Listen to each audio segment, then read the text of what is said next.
أعوذ بالله من الشيطان الرجيم.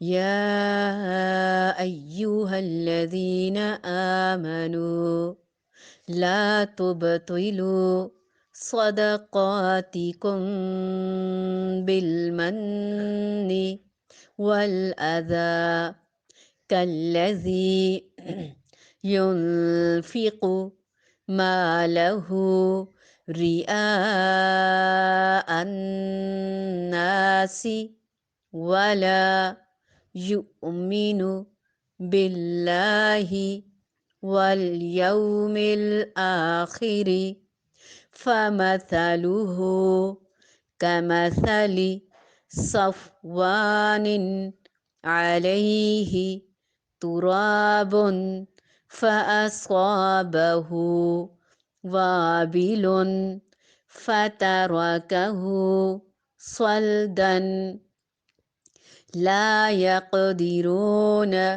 على شيء مما كسبوا والله لا يهدي القوم الكافرين. يا أيها الذين آمنوا لا تبطلوا صدقاتكم بالمن والأذى كالذي ينفق ماله رئاء الناس ولا يؤمن بالله واليوم الآخر فمثله كمثل صفوان عليه تراب فأصابه وابل فتركه صلدا لا يقدرون على شيء مما كسبوا والله لا يهدي القوم الكافرين. یا ایہا الذین آمنو، اے لوگو جو ایمان لائے ہو، لا نہ تبطلو تم ضائع کرو صدقاتکم اپنے صدقات کو بالمنی احسان کے ساتھ، من کے ساتھ، والاذی اور اذیت سے، کالذی اس کی طرح جو ینفقو خرچ کرتا ہے مالہ مال اپنا رعاء دکھانے کے لیے الناسی لوگوں کو ولا اور نہ ہی یؤمنو وہ ایمان لاتا ہے باللہ اللہ تعالی پر والیوم الآخری اور آخرت کے دن پر فمثلہ تو مثال اس کی کمثلی مانند مثال کے صفوان چکنے پتھر کے ہے علیہ جس پر ترابن مٹی ہو فاصابہ تو پہنچے اس کو وابل تیز بارش فترکہ ترکہ چھوڑ دیا تو وہ چھوڑ دے اس کو صلدن صاف چٹان لا نہیں یقدرون وہ قدرت رکھتے ہوں گے علی اوپر شیئن کسی چیز کے مما اس میں سے جو کسبو انہوں نے کمائی کی واللہ اور اللہ تعالی لا نہیں یہدی ہدایت دیتا القوم قوم کو ان لوگوں کو الکافرین جو کافر ہیں جو انکار کرتے ہیں کفر کرتے ہیں۔ اے ایمان والو اپنی خیرات کو احسان جتلا کر اور ایذا پہنچا کر برباد نہ کرو، جس طرح وہ شخص جو اپنا مال لوگوں کے دکھاوے کے لیے خرچ کرے اور نہ اللہ تعالیٰ پر ایمان رکھے نہ ہی قیامت پر، اس کی مثال اس صاف پتھر کی جیسی ہے جس پر تھوڑی سی مٹی ہو، پھر اس پر زوردار می برسے اور وہ اسے بالکل صاف اور سخت چھوڑ دے۔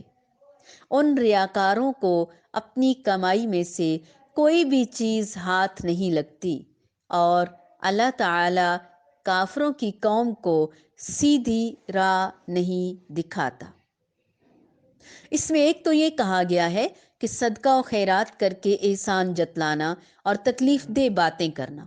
یہ بھی ظاہر ہوتا ہے کہ اللہ کو کس قدر ناپسند ہے یہ بات کہ اللہ تعالیٰ ایک ہی رکوع میں یکے بعد دیگرے اس بات سے ہمیں تنبیہ فرما رہے ہیں۔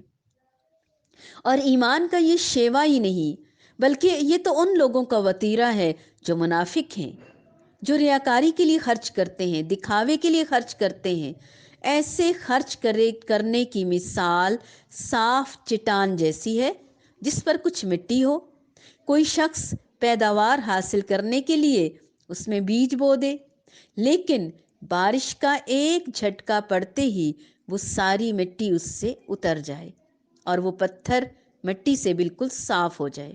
یعنی جس طرح بارش اس پتھر کے لیے نفع بخش ثابت نہیں ہوئی، اسی طرح ریاکار کو بھی اس کا صدقہ بالکل قطعاً کوئی فائدہ نہ دے گا۔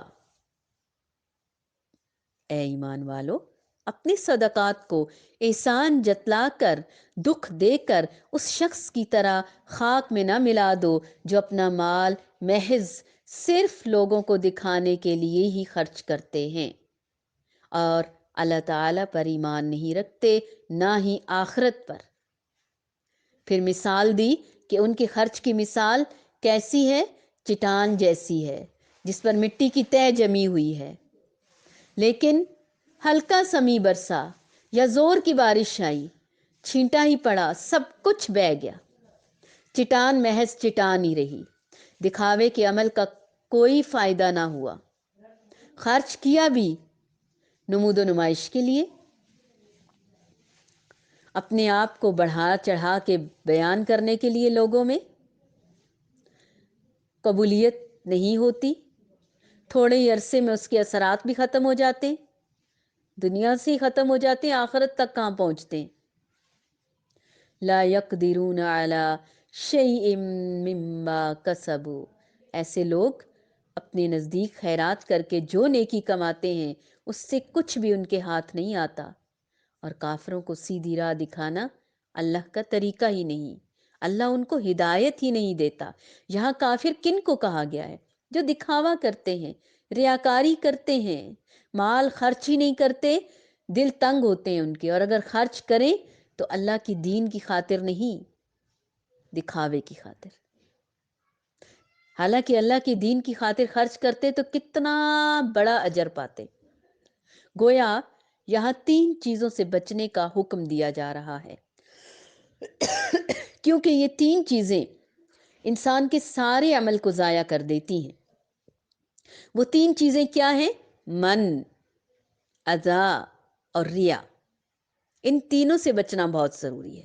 من، احسان جتلانا، اذا، اذیت دینا، دکھ دینا، ریا، دکھاوا کرنا۔ یہ 3 وہ ایلیمنٹس ہیں جس سے ہم نے نکلنا پڑے گا۔ پھر ایک دانہ 100 دانے کے برابر، 700 دانے یا اس سے بھی کہیں زیادہ، 1 روپیہ بڑھا بڑھا کر 700 روپے کر دیا جائے گا۔ خوشخبری ہے، بس صرف 3 چیزوں سے بچنا ہے۔ نیت کر لیں گے، ارادہ کر لیں گے، اللہ تعالیٰ ضرور توفیق دیں گے انشاءاللہ۔ یا ایہا الذین آمنوا لا تبطلوا صدقاتکم بالمن والأذى كالذي ينفق ماله رئاء الناس ولا يؤمن بالله واليوم الآخر فمثله كمثل صفوان عليه تراب فأصابه وابل فتركه صلدا لا يقدرون على شيء مما كسبوا والله لا يهدي القوم الكافرين.